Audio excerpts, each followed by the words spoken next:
Welcome to Go and Do. I'm your host, AJ Stapley, and I have a scar in my forehead from the scope of a gun I shot while on a date with my then boyfriend, now husband. I took aim at a TV 100 yards away across the field, pulled the trigger, hit the TV, gashed my forehead.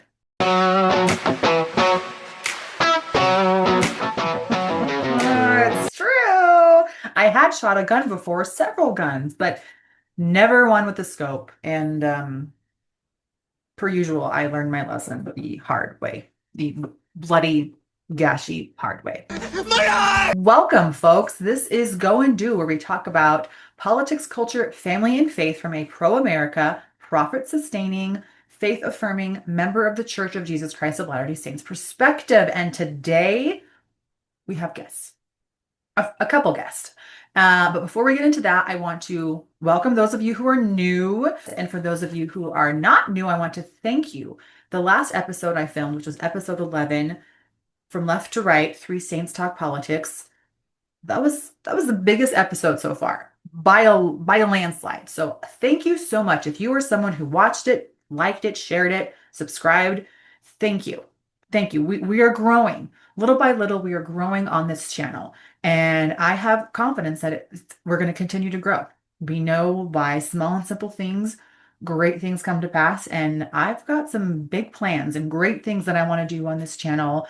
And I'm so glad that you're here. So many things I want to talk about and teach and discuss.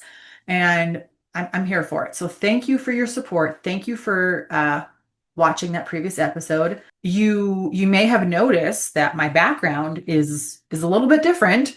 That's because I moved. I'm in the middle of a big move, and this will be my background for the foreseeable future, and then it'll change probably a couple other times. So we're just gonna roll with the punches. But I'm in a new location, lots of big, exciting things in my life, some really big challenges in my life, but I am committed and excited to continuing this podcast. So I hope you enjoy. Welcome to the crib. Today we have a panel discussion. It's going to be a faith episode. We will discuss how women in the Church of Jesus Christ of Latter-day Saints can and should use our voices for good. Use our voices to spread the gospel, to teach truth, to share light and goodness, not just in our homes, but also our communities and the world at large. So we're going to talk about how that can happen and why that's important. Let's get started.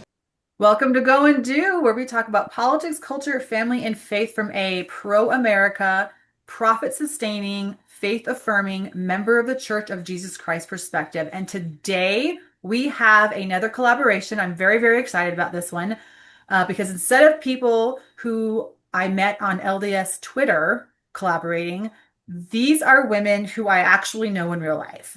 Jenn and Tati, I have known and loved for over a decade. I actually know them. And then Lisa's joining us. She is a friend of Jenn. But the reason I invited them on to collaborate is because they are each doers. Each of these women, in addition to being wives, mothers, magnifying their callings, have a professional career in some capacity, they also are using their talents and their voices to influence their community and the world at large. So for Jenn, particularly with her YouTube page, for Tati with her activity in the community, and with Lisa, her music and her writing. So I'm going to have them introduce themselves here in just a second, but today's topic is how we as Latter-day Saint women should and could use our voices to share light, to share truth and goodness, and to bring people closer to Christ, not just in our immediate families and our ward families, but in the community and the world at large, just as each of these women have been doing. And that's why I brought them on to discuss that. So without further ado, Jenn. Hi, I'm Jenn, and I have a YouTube channel. It's called Christian Fire Poppy, and I am a mother of five. I have four girls and a son, so I have five kids in five different schools from college all the way down to secondary and primary school. And doing all of the activities. So I'm a chauffeur, I'm a cook, I do all of those things. And I was very busy in my life. So I started my channel 3 years ago. And to be honest, starting a YouTube channel was my greatest fear. And I remember the Lord kept giving me these promptings. And in particular, I remember when I was reading in the Book of Mormon about how Ammon and his brothers, they were so brave and they went out and preaching to the Lamanites, and they decided to do that. And it was this scary environment that they went into, and they had, all the courage that they needed to go out and to do that.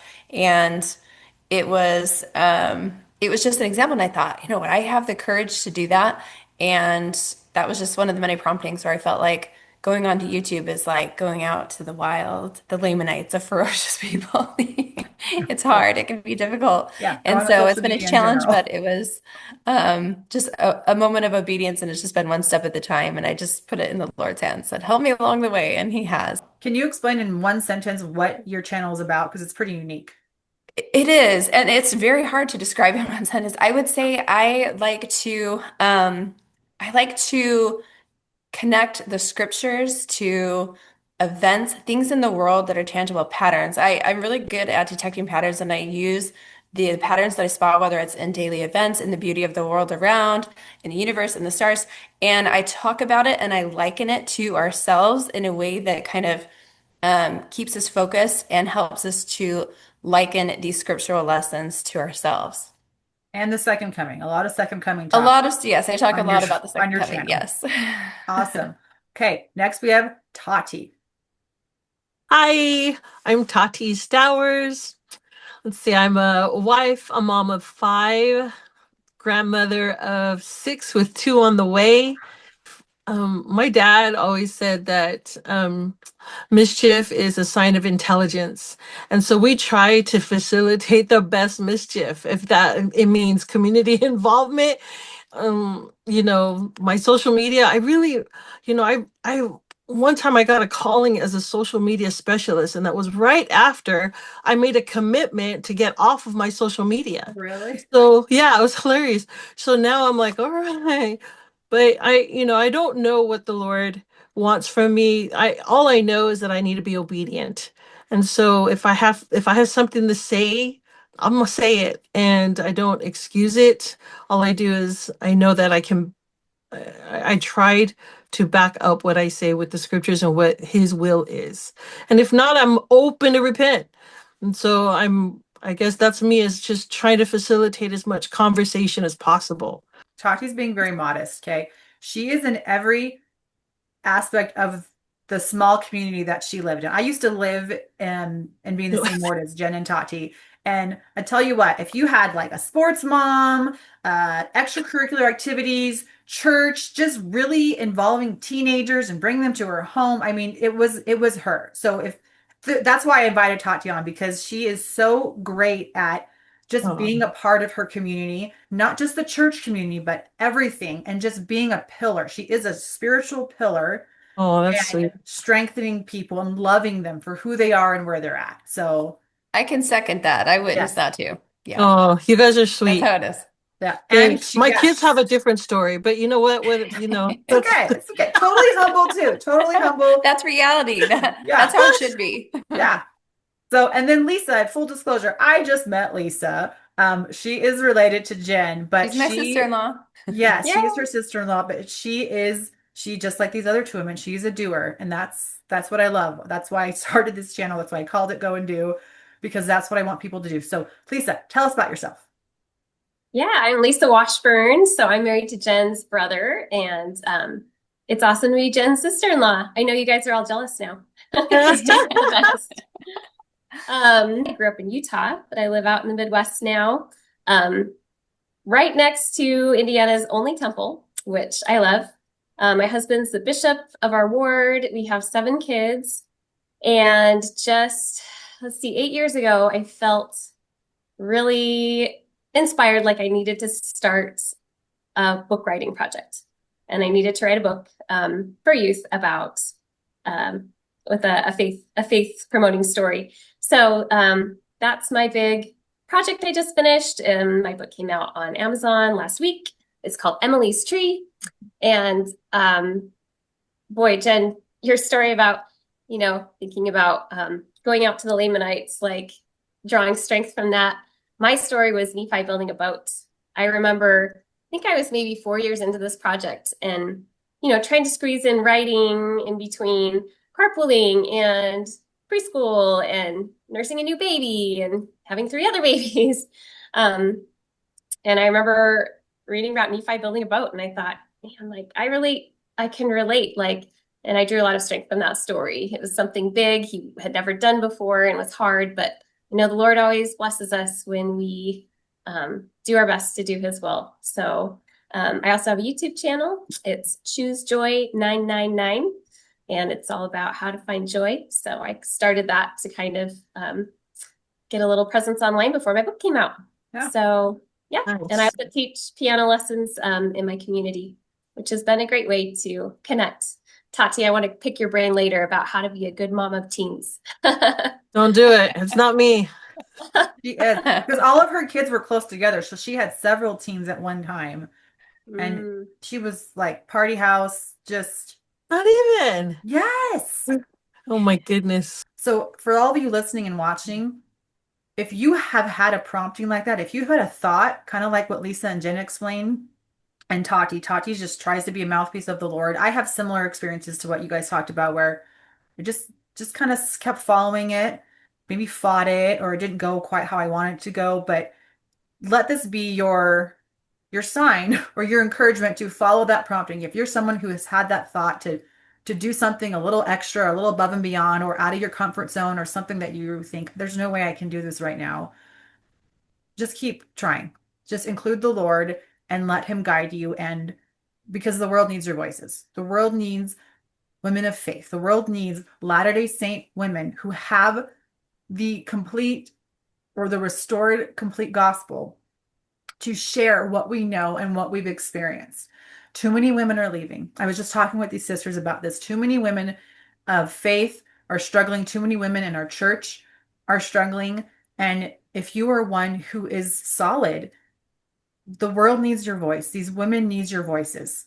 And if you're one who is struggling, please listen to others' testimonies and lean on them for a bit, because this gospel is amazing. So we're going to jump right into the topics. We're going to discuss two very famous quotes by two prophets. The first is very encouraging, very optimistic, and the second is a little more ominous and discouraging, which makes sense because they're 40 years apart from each other. Which, if you are a fan of Jennifer's, just hearing that they're 40 years apart, you should get some bells going off, Jen. I totally did when I That's thought right. that. I'm all about the symbolism. I love Yes. the symbolism.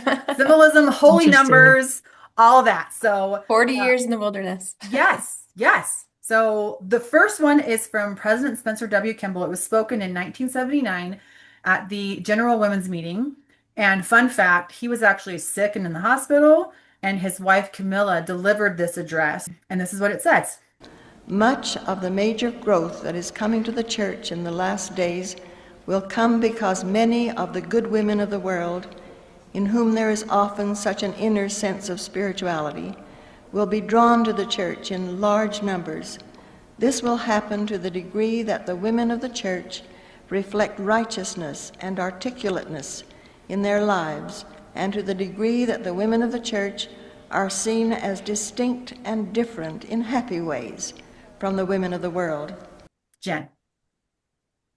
Well, this was actually a very inspiring quote for me. So this was one of the quotes that helped push me into this when I heard this, because I love reading the scriptures. I believe the scriptures. I have faith in the words, and I take it very literally. So when I hear those words, I've come to realize that we get to choose, like we get to choose what our role is in this work. As you read the scriptures, you start to see how things are being fulfilled. Things are happening. If you listen to the words of the prophets and you take it literally, these are amazing times that we live in, and the prophecies have very specific promises. So when I heard that there were these specific promises for women of these days and the importance of our role, I just thought of it as very literal. I can choose to be a part of it or not. I can back up and be very lukewarm in my testimony and what I choose to do, or I can go all in. And I think of my channel, I think of what I do in my own life as like a widow's mite, because I'm not a very articulate person. In fact, I would say when like people that know me in my life, I'm more of a quiet, introverted, shy. Like I'm not a naturally out there. Like AJ, that makes sense. When people say, "Oh, you're hosting a podcast," you're thinking, "This is my talent. I'm going to put it out there." And that makes so much sense for you. I never thought to myself, I'm very articulate and I'm a great teacher and I'm like an extroverted teacher type person. It was more of I am a deep thinker. I pour myself into the scriptures. I have faith, I have belief. My biggest fear is actually speaking in front of people and putting myself out there like that. But it was just the spirit that prompted me, like, you're taking in all of this knowledge, you're having all these thoughts, and it's time to share it, right? So I felt the spark in my heart. I felt it, but the Lord was like, you cannot keep it there.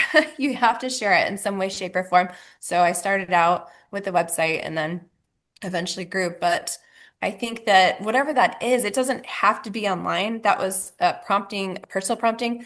For you, it could be with your families. Do more with your families. Do more with your community. It can be in any way, shape, or form. But whatever that like spark of testimony is within you, we have all been told to share it. And in the Doctrine and Covenants, it talks about sending our testimony throughout the world, wherever we cannot share it in person, to send that out. And so to me, it's just a matter of trying to implement obedience. Okay. I want to second what you're saying. One, it doesn't have to be online. It can be in your immediate sphere of influence. And it takes all kinds. Jenn is right. She is a little more quiet and shy, but it doesn't matter. The Lord needs our testimonies. We have strengths to offer, and different personalities can relate to different people out there in the world. So thank you, Jenn, for sharing that. Tati. So thinking that 40 years span that you were talking about, oftentimes we have to think about the Lord's timing on everything. So like Ammon in the Book of Mormon, he served the Lamanites and he served alongside them and he served the way that they served. And I imagine that he speaks their language. He knows how to kid around with them. He knows how to laugh with them, how to eat with them. And so he becomes them. He is now he's developed a level of trust, if you will. And it's not so that he can preach to, I guess it is in the sense so that because he was sent there to share the gospel, but it set it up. It set it up for him so that they knew that he wasn't coming from a deceptive place. He was coming from a place of love. I feel like that's what we need to do, that we need to show our good works, show our faith, and be involved in ways that when you do speak, people know that it is from a place, a real place, a place of concern, something that is beyond the border of the boxes that we put ourselves in, including church at times.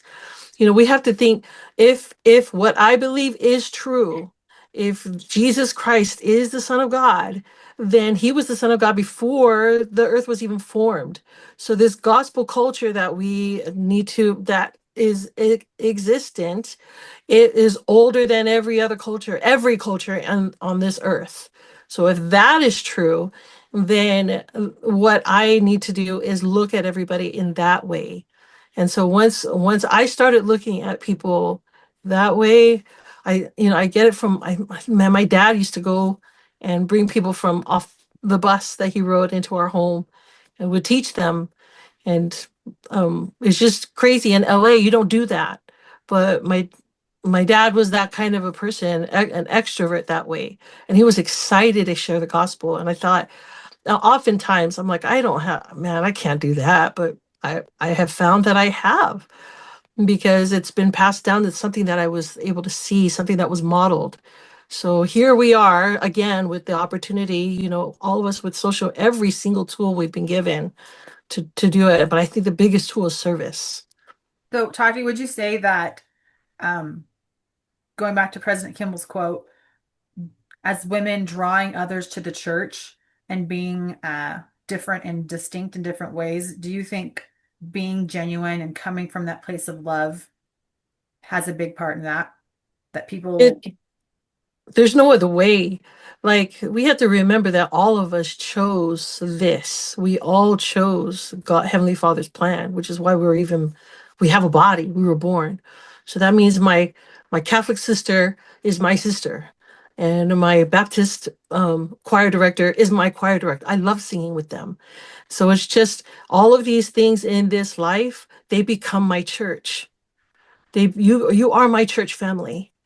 And so it might not be maybe, just within the realms of what President Kimball spoke on that and that quote directly with the church only specifically, but I think we can open it up because ultimately that's the job of the church is to prepare the world for the second coming. And so why not let's include everybody in that realm just because I don't really, not that I don't care that you don't get baptized or that you don't join the church, but it means more to me that we are learning the gospel together.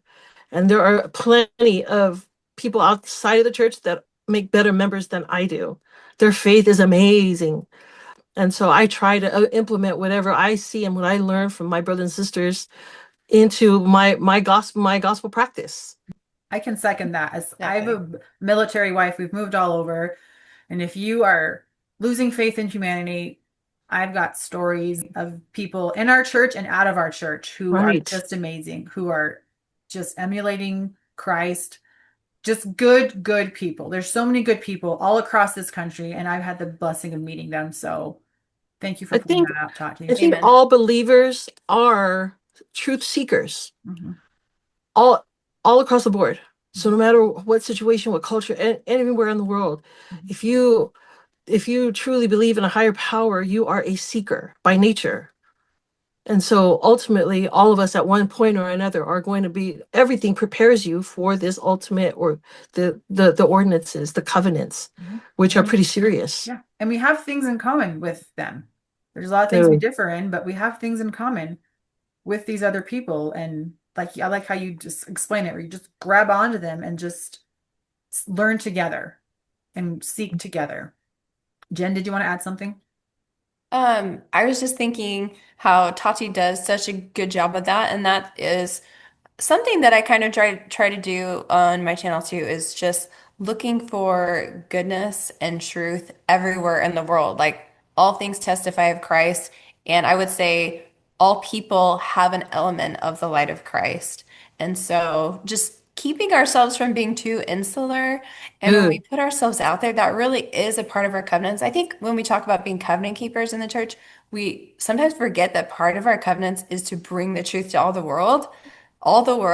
That's a big deal, but that is why God trusted us with these truths, Why we can't keep silent with right? it. Boom. Yeah. Uh, Lisa. Well, Tati, I like what you were saying about truth seekers. A few years ago, I had a couple of friends part ways with the church, at least for a time. And my husband and I are really thinking, just about it. And we love them so much. And we decided that, everyone's looking for love, light, and truth. And love, light, and truth is where it's at. And that's going to bring everyone to where they need to be if they're seeking for that. So that's kind of my personal trifecta is love, light, and truth. And I love this quote by President Kimball. I think the key word in this quote is the word seen. He says, to the degree that women of the church are seen as distinct and different in happy ways, we need to live our lives in a way that our friends and neighbors can see how we spend our time serving others, so they can see the joy that family brings us as we make it our highest priority, so they can see the incredible blessings of this restored gospel and church. And for some of us, standing out can be uncomfortable. It takes practice. And, I grew up in Utah, surrounded by mostly people who thought the way I thought and lived the way I did. But over the last couple decades, I've got a lot of practice, and it's been just amazing. I love interacting with my neighbors of other faiths. It's really beautiful. So I've started something a few years ago. I started Cookie Friday on our driveway. If you need somewhere to start and want to build a little community, That's do a Cookie cute. Friday.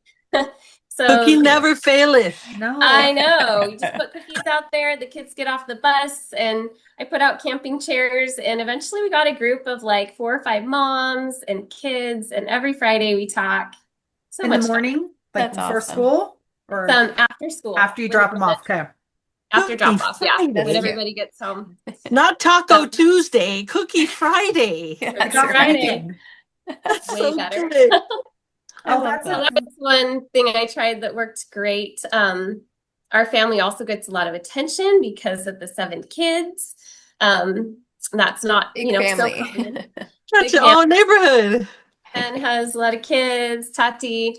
And people are curious, and that curiosity is turned into an opportunity to share how we feel about families. So, don't shy away from those moments where you feel like, ooh, I'm different. Use it as a little opportunity. My oldest son is serving a mission in Chile right now. So that's also like something pretty different. I talk with my other moms of recently graduated seniors, and they're talking college and dorm life and how they only get to see their kid once every 3 weeks when he comes home on the weekend. And they learn that my son doesn't come home for 2 years. They're like, oh man, what's that like? And it's just been a great conversation starter and really awesome. So yeah, I think it's important to share the way we're living, and also to appreciate the wonderful goodness of the women all around us. I like how you pointed out the different or distinct and different in happy ways. And all of you, tell me if you've experienced this. I didn't learn this until I was in my early 30s, which I wish I would have learned it earlier. But, as females especially, we really value a lot of our worth on what is popular, what's seen as trendy, right? Our looks. When we try to stand out. And I realized I was actually at a pool with my kids, with my babies, and I realized I'm the only woman here. It was all moms and kids, the only woman with my stomach covered.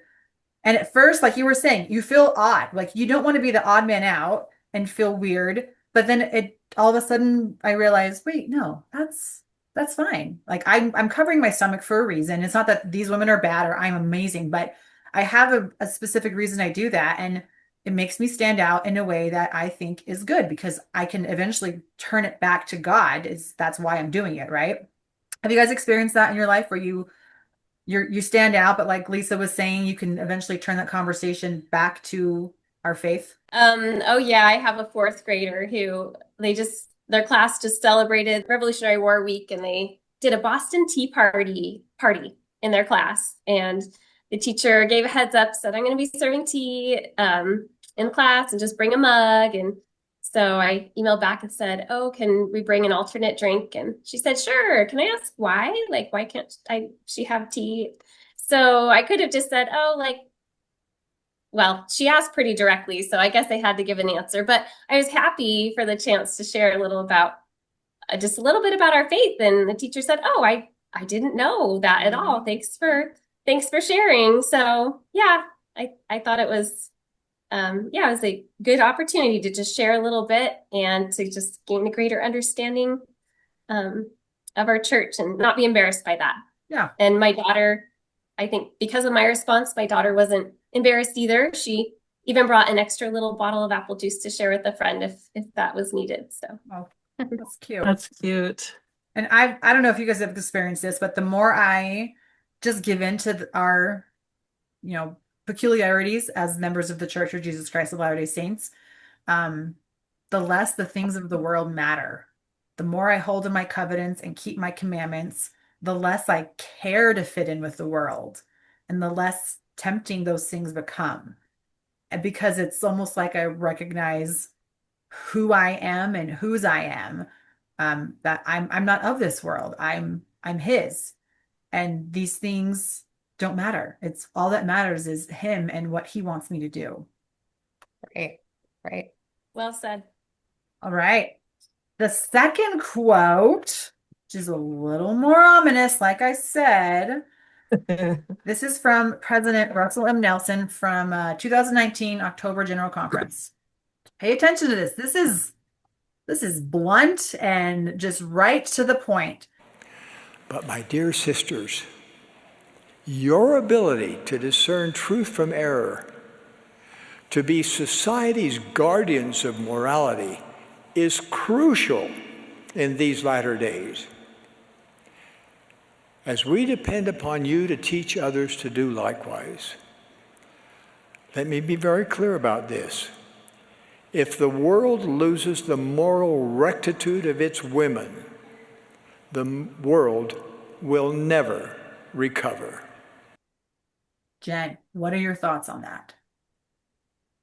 Well, immediately I hear the message, don't let the world refine you, but we need to let the Spirit refine us from the world. So, in some ways, coming into this world, being born at a time when everything is upside down, right? Good is evil and evil is good. And the world will tell you that, whether it's promiscuity, just, having no moral compass, do whatever you want, do whatever you feel. That is the backwards message, the opposite of the gospel. And I think that as women, we have that feminine intuition. And I feel like that's kind of a lot of what I talk about on my channel. It flows from this feminine intuition and things. I actually went back and did a little study.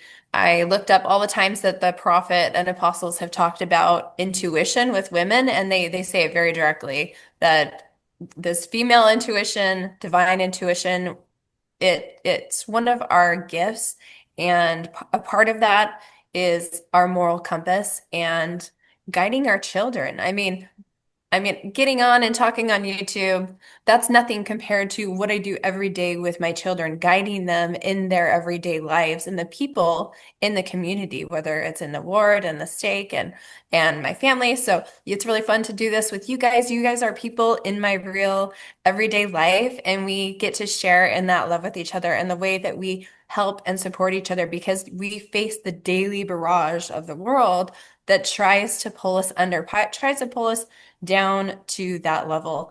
And my kids face it every single day, and I just try to, rinse them off, come home, and try to help them to feel the Spirit and let God and the Spirit refine us and protect us in our covenants as we try to go through that. And that's just a part of our role and what Heavenly Father's wanting us to do in these days. And it's hard. It's not easy. It's not hard. It's hard. Yeah, we all struggle. I like how you said refine, let the Spirit refine you, not the world. There's this really great quote from Sherry Dew. She said, "Our spirits long for us to remember the truth about who we are."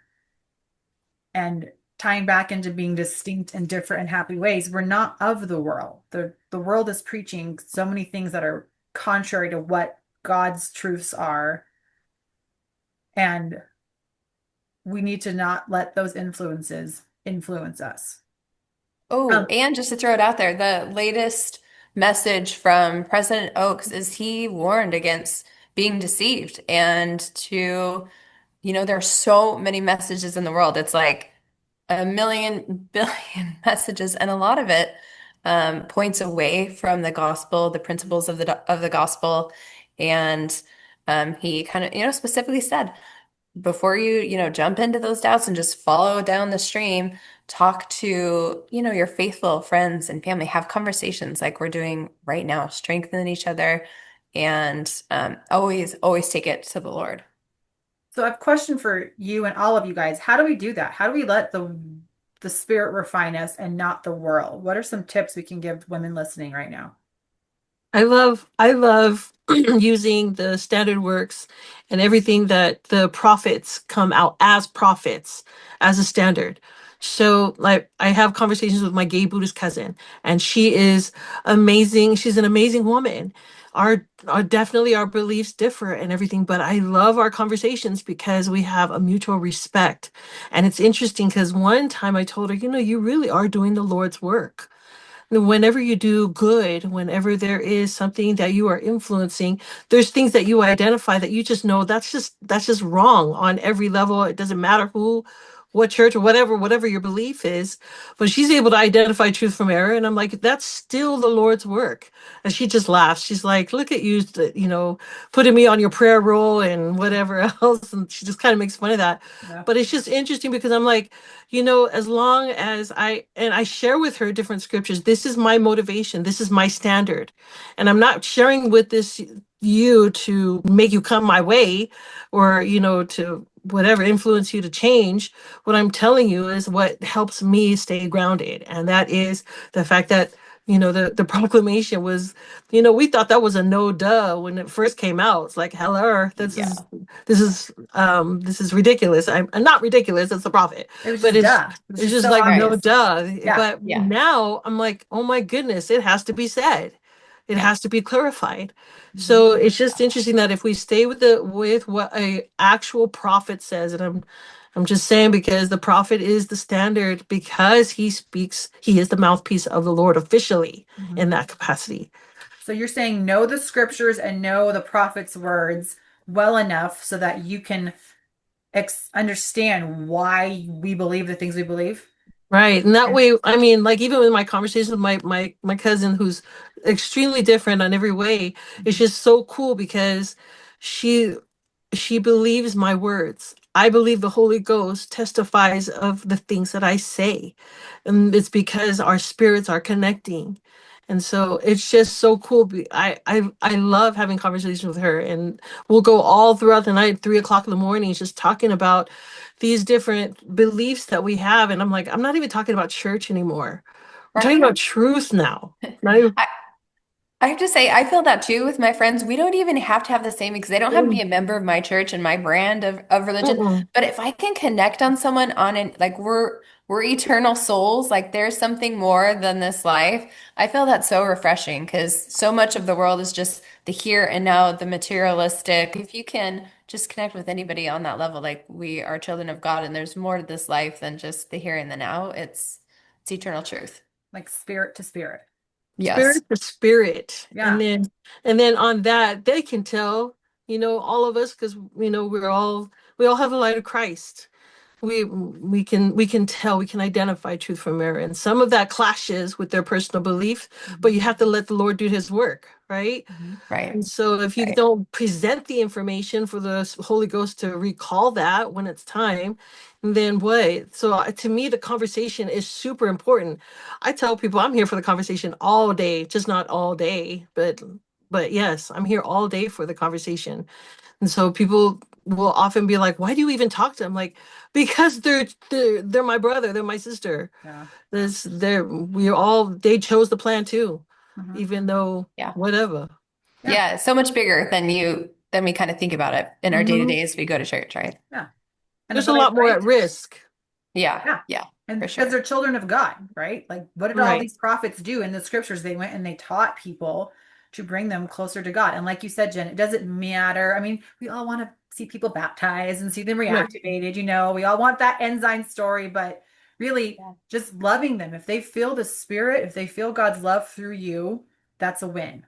It is a win. Yeah. And Yes. even Yep. in the smallest way, because the Lord works through small things. Yes. He Yeah. works through small things, and through those small things, great things come to pass. But Mhm. I just, I had something I was going to say. I'm sorry.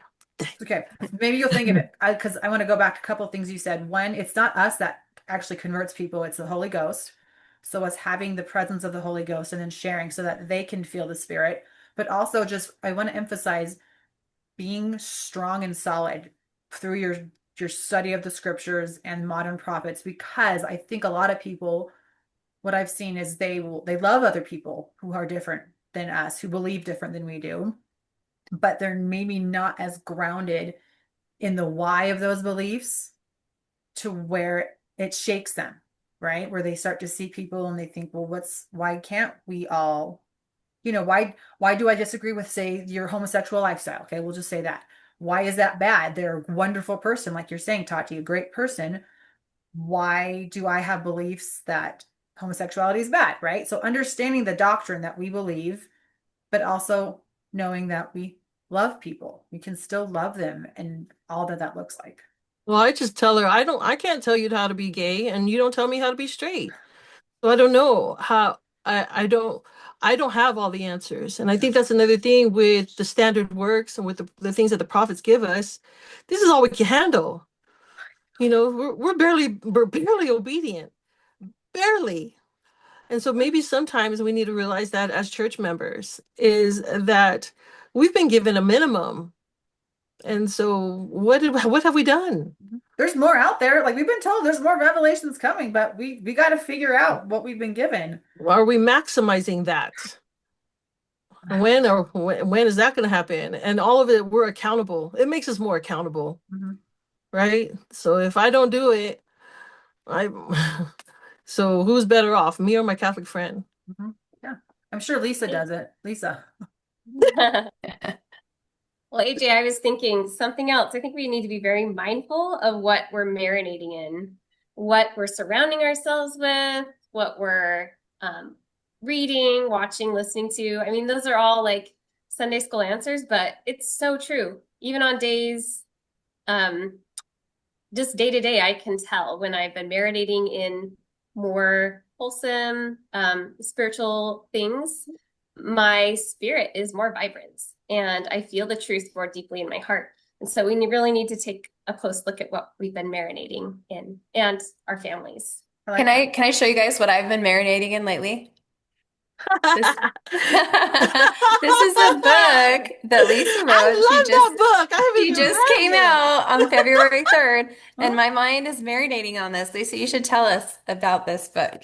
Oh yeah. Well, it's media is a big influencer, and I was thinking for a long time, I wish my teens had better books to read or just something more inspirational.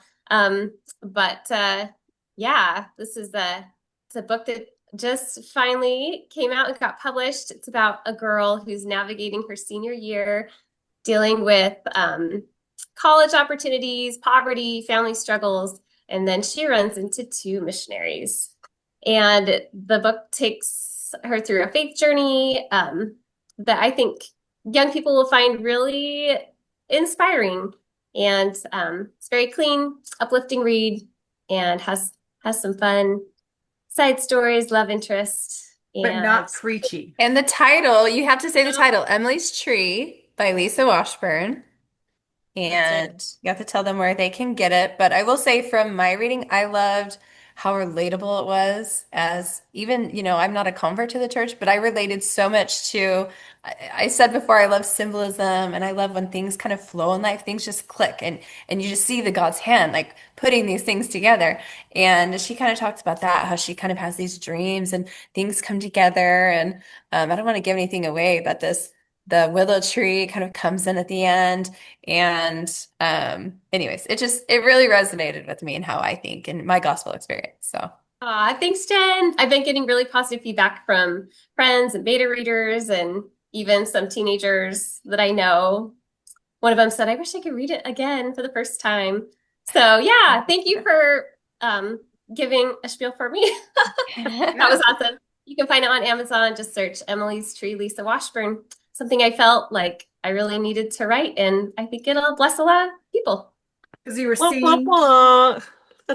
your kids not immersed in as many faithful spiritual things as you would like, right? Is that kind of what inspired you to do that? And, yeah, I have several of my kids are really big readers. A 16-year-old daughter who has read probably every clean book in the teen and young adults section and beyond in our public library. And I think about how much time our kids spend consuming media. And I think for what? What is it bringing them? What are they gaining from it? And this is one that I think is not just fun with a fun plot and compelling, but like you can strengthen your testimony. So because of the truths that are in it. Okay. So I wish there was more media out there like that. Yeah. I think that actually answers a lot of the question I just put out there is what we're consuming. How do we let the spirit refine us or the world refine us? It's what we're listening to, what are we watching, what are we talking about, right? Every single day, it's either the world's influence or the spirit's. I love that because, we tend to go into these, so it's just a quick story. A visitor came to our church, and we didn't know, we were so engrossed in helping him feel welcome. We didn't know that he would clone somebody's phone and steal their information. Oh, he And did. so, yeah, it was pretty bad. And so I just thought, how do you that family now who like totally reaches out and brings people out, they're just amazing missionaries. They're a little guarded now. Yeah, So where do you find that? There's a balance, I there is a guess, balance. right? Yeah, There's a yeah, balance that while we are extremely welcoming and opening, I am a little guarded because of past experience. yeah. And so it's just, where do you find that balance? And there's where, see, we come back around to the discernment, right? The meat of Mm, that question you're asking about discernment. And we use that in every little situation. It always comes back to listening to the Spirit and doing your best. Mhm. It reminds me of a scripture in the New Testament. I can't think of which book, but it's when Christ is sending the apostles out to minister and to teach, and he says, "Be ye as doves and as serpents. Be ye as innocent as doves and as wise as serpents." So yeah. be as wise as a Harmless. serpent. Use your brain, use your experience, right, and just calibrate things, but also with the intention of love and inclusion and what we imagine Christ to do. Does that make sense? Yeah, Yeah, yeah. yeah. I have a friend who similar thing. She went above and beyond with somebody who was returning back to the church and gave him jobs in her house, and he ended up stealing equipment and stealing money from her, just so sad, just so sad. And but Bad. she learned from that experience because I another situation came up and you could tell she was a lot more guarded, but still willing to help, but had boundaries.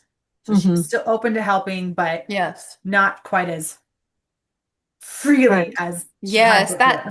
that discernment, and again, use your feminine intuition, because I had to use that just a couple weeks ago. We were driving on the road, a car was pulled over, and my husband said, "Oh, let's stop and help them." And it actually turns out, as we drove slowly by, all these like red flags were going off in my head, and I was like, "No, keep going, drive, drive, drive, drive, drive, do not stop." And we drove past and then looked back, and we saw it was an ambush. There was actually somebody hiding in the bushes across the street that was jumping out.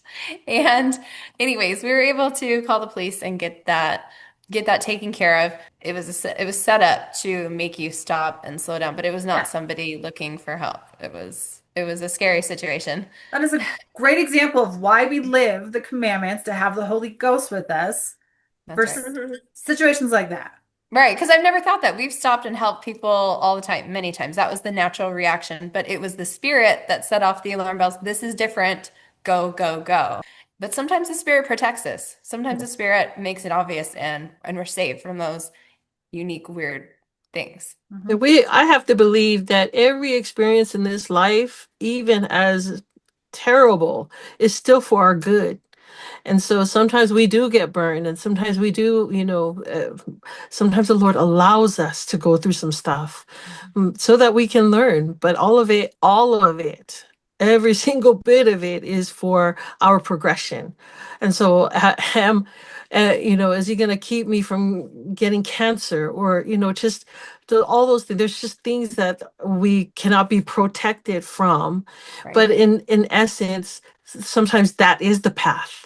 That is your part of your classroom. That's the classroom you're going to enter into. And That's such a so, comforting thought, right? Exactly. It is. That's a comforting thought to me. So we're going to move on to our closing statements. But before you do, I just want to add my thought about that quote because it's such a powerful quote. And as women in our society, there's this push of how important we are, how special, how powerful we are. And all of those things are true. I believe those things are true. And I believe the doctrines of our church support that. But the world skews it. They skew it a different way. And here's the prophet of the Lord saying that if the world loses the moral rectitude of its women, the world will never recover, which is telling us how important women are and how um, great and awesome our impact is. It's just the world is taking what our talents and gifts are and skewing it and diverting it away from what God intended it to be, which is to be wives and mothers and the standard bearer of morality in families and homes, because that is what grounds a society. And I just want to throw that out there because the world needs women of faith. Our country needs women of faith. Society needs women of faith. So thank you to all you women of faith in our faith, other faiths. Thank you for believing in God, believing in Jesus, believing in the Bible. We need you. So, ladies, if you had 60 seconds to say anything to our fellow sisters in the church, fellow women in the Church of Jesus Christ of Latter-day Saints, and all your wisdom and experience and struggles, what would you say to them? We'll start with Jenn. All right, well, keep your fire burning, guard it, feed it. The God who parted the Red Sea, the scriptures, they did not end. In fact, we are just entering the climax of the story. Prophet and apostles are telling us to prepare for the second coming of Jesus Christ. And I think as we read these stories in the scriptures, we believe them, but do we believe them for ourselves? Do we believe that we can play a role? Do we believe that we can make a difference? And I would just say, get out of your comfort zone, take a risk, and just start to step your foot into that water, and then you begin to see it part. And take it to the Lord, take it to the temple. I could have never, as I said before, starting YouTube channel was my greatest, biggest fear. And I took it to the Lord and I took it to the temple, and then I have felt his hand with me. Because if you put yourself in a place of weakness, you will feel that strong hand of the Lord guiding you. And so you need to put yourself in a place of weakness to feel that strong hand. Thank you. Thank you. Tati. What I would say to every sister every sister of faith, I love you, and we can do this. So the best thing is to love others as he would love them.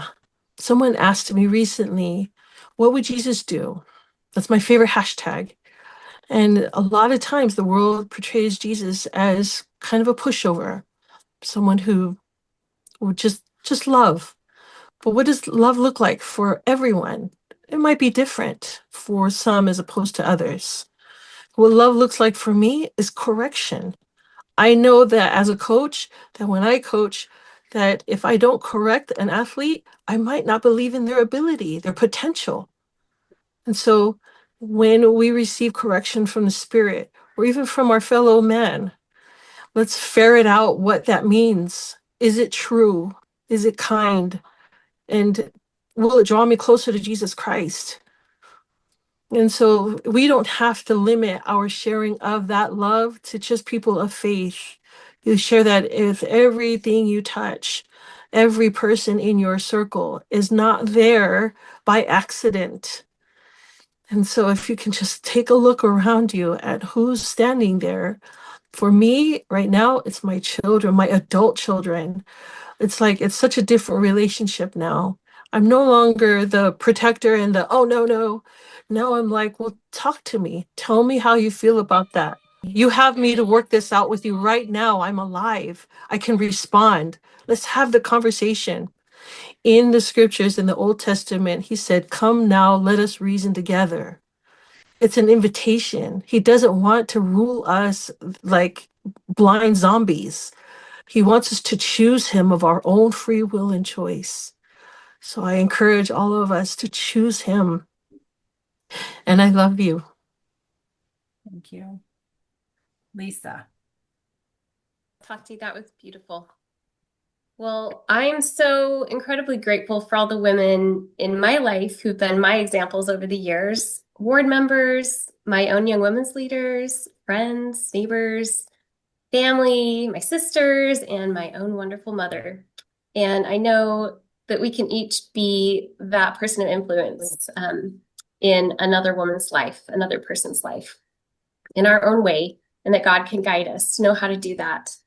And so I guess my advice would be to pray every day to be an instrument for good in your home and your community.